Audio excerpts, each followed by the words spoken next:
So the first HIKI NŌ story that I recall participating in is called STEM Building. I was still in middle school at Maui Intermediate School, and the story was about a long-awaited construction of a building.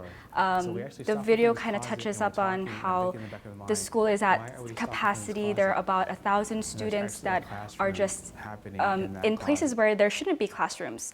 And this building has been approved for about 6 years at the time of that recording, and still it was not yet there. I am happy to say that we are on the precipice of actually starting this project. At that time, the story kind of seemed a little one-sided because as a reporter who is also a student at the school, it was as if I was just on the side of just kind of more biased, of course, towards my school. And because I did not have that much journalism experience, I really needed to just listen and learn and pay attention to what was being said to me, especially the feedback that was given by my teachers. This is Yasha Ronquillo from Maui Intermediate for HIKI NŌ. I kind of knew that I wanted to continue with journalism and continue with making feature stories because I'm kind of influenced by my family who have also been doing feature stories back in the Philippines. My dad was a school newspaper writer who won competitions nationally, and my grandma as well is a leader of the local school paper. After I graduated from Maui, I went ahead to Maui High School, and I also joined the media program there led by Mr. Clint Gima. And my first video that I worked on was No Game Plan. I was the editor for this piece and was the youngest in the group. And the story is about Sia Goods Fernandez, who is a former Wahine volleyball player at UH Manoa, and she has been battling with cancer. So even though there were a lot of drafts, a lot of changes that had to occur throughout the process of making this story, I think it was all well worth it. And the things that I've learned again is just patience and being willing to listen. Then in my junior year, I was the producer, camera, editor, writer, and reporter for this piece called I Am Able.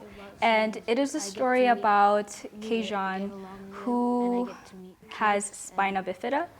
And because of that, it affected his mobility and he has to be on a wheelchair. But that did not stop him from doing the things that he loves.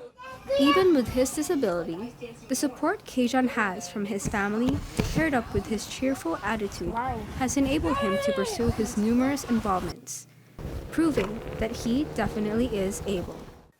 Yeah, at the time I didn't know this was the culminating project, but it eventually became the story that was kind of the highlight of my high school career.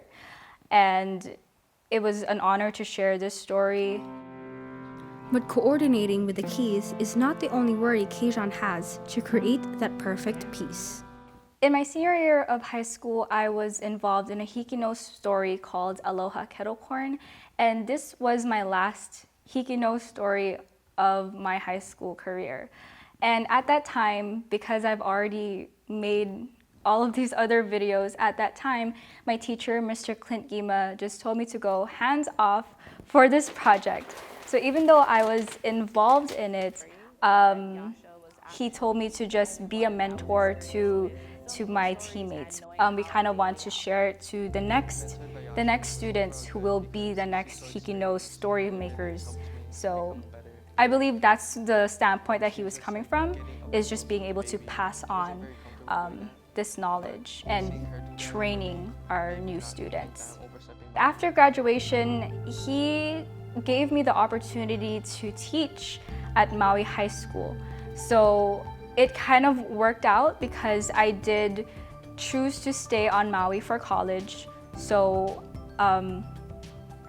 even though I was studying in college, I could still go to work at Maui High School. And eventually I became a paraprofessional educator for Maui High, and I was helping out in the Arts and Communication department, greatly in the digital media production. So I helped out with future students for their own HIKI NŌ stories. So going from HIKI NŌ student to a HIKI NŌ teacher was definitely a unique experience. I don't think a lot of people are able to say that. And again, I'm just really grateful for this opportunity. And again, there is that aspect of just passing on the knowledge to future storytellers. So it's a really fulfilling job, and I'm really excited.